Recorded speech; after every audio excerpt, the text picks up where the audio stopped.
What I thought we'd do is I'd make a statement. I have all the individuals here that have been involved in this process the last week, actually less than a week, and I think that they've met and come to a very good resolution for this issue. And I want to thank you for coming too, first of all. And some questions were still remaining from a few individuals, a few news agencies, and I thought this would be the best way is to get everybody together and answer those questions and just kind of go from there. We can summarize this a little later. So I'm open to any questions if you want to do it like that. I think that's probably the best way. And I think the staff with me, I have Dr. Michael Farrow, C-A-F-A-R-O. Is that right, Dr. Farrow? Yes, sir. Mr. Chris Miller, who's the band instructor, teacher, does an excellent job, has a nice band over there, and has very willingly stepped forward to help. And I have to be careful when I say this, sponsor, chaperone this group every morning. As you know, he can't be an active participant, but he can work with the group. And Dr. Celeste Pringle, who is the Assistant Superintendent for Administration and the number 2 person in the district, and Mr. and Ms. Anfinger, who has been working with these kids for a number of years. So I'm open to any questions. I know you probably have some. You can kind of give us a rundown of how the prayer club is specifically going to work. Well, and I do think there are some questions with that. I do want people to understand as we became involved in this, and the issue really wasn't prayer. You know, these kids were meeting, and somebody asked, well, how could this go on for 10 years and not know about it? Now, I want you to understand they met very early in the morning, 7:30. Wasn't a large group, 2 or 3, 4 or 5, sometimes more or less. Sometimes they didn't meet at all. They would meet very briefly, go on, and Ms. Enfinger would then, as she was leaving, pass out material. And therein lies the complaint that we received, the distribution of scripture and literature to obviously somebody that took offense to that or reported it. So now Mr. Miller and I is going to meet, and I'll leave that to him for the time, either before school, after school, and the duration will be up to him too. But he'll meet with the group, certainly open, make the auditorium accessible to them.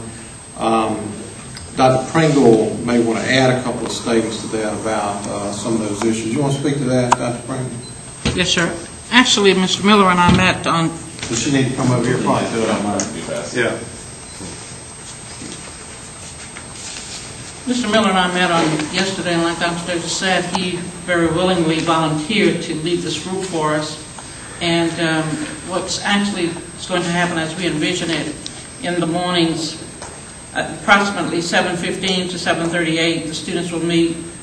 Everything will be student-led, but Mr. Miller will be there as an employee of the school district, as our representative.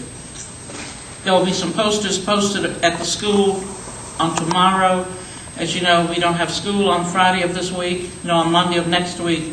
So we envision beginning the following Tuesday at the earliest.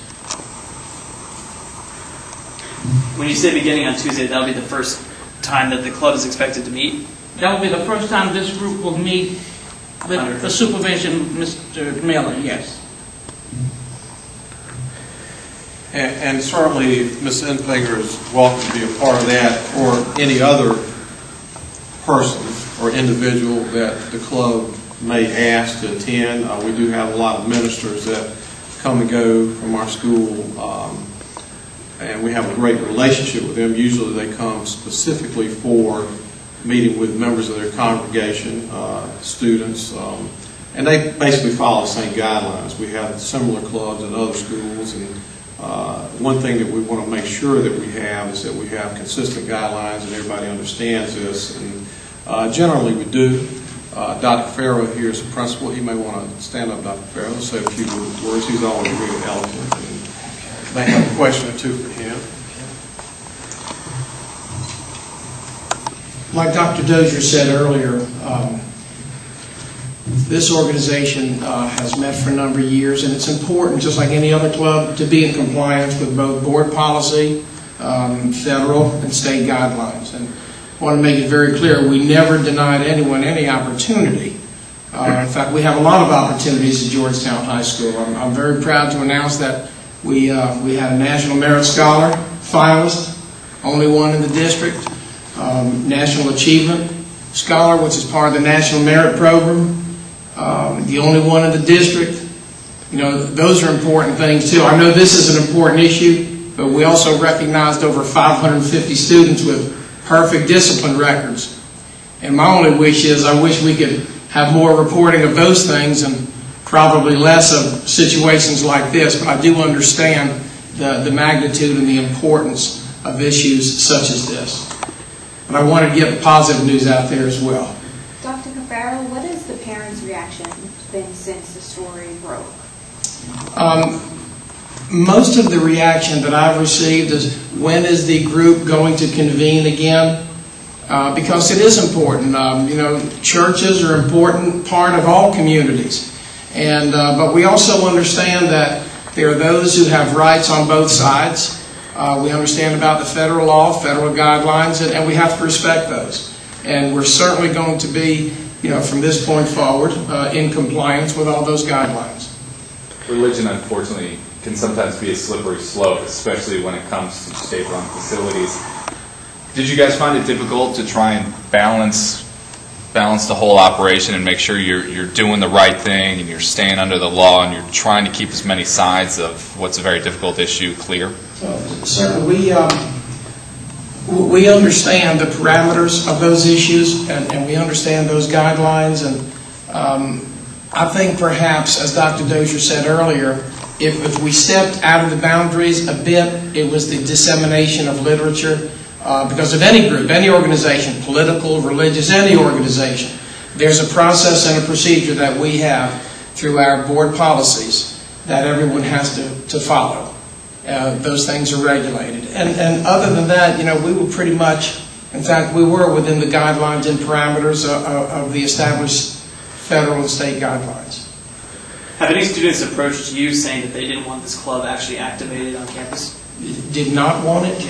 No one said that. It was very positive. The students who've been participating, you know, Miss Infinger has been very consistent coming out to the school, not to make a pun, but religiously coming out to the school. She's very, very dedicated, and the students who've been regular participants have an attachment to Miss Infinger. And I want to publicly thank her for what she has done. And like Dr. Dozier said, she can certainly continue to be a part of this organization that we're establishing at Georgetown High. Under federal laws, is the club allowed to distribute literature now that they are an official club with an official chaperone? Is that what puts it in line with school and federal guidelines? Well, no. My understanding, and I'd like to defer, I could defer to Dr. Dozier. The club, again, you get into distribution of literature. No, the club couldn't, now because they're an official club, go out and distribute the same information. They would have to keep it within the confines of the club. And I think if anything good comes of this, clearly it was a very small group to begin with. People now know, kids, students, that these clubs are out there and available and accessible, and maybe you would see more interest. Certainly that's up to them. Maybe you'd see more community interest. There certainly seems to be a lot of community interest in it. I don't think they realized how small the club was, but maybe now they would take more interest and come. But again, the distribution of literature, you know, we have the same issues with we're coming up on campaign season, distribution of political material too. So it really falls in the same guidelines for us. Okay, so it'd be just, it would step out of lines of the law if somebody was passing out campaign brochures the same way. Absolutely. Okay. And we have policy regarding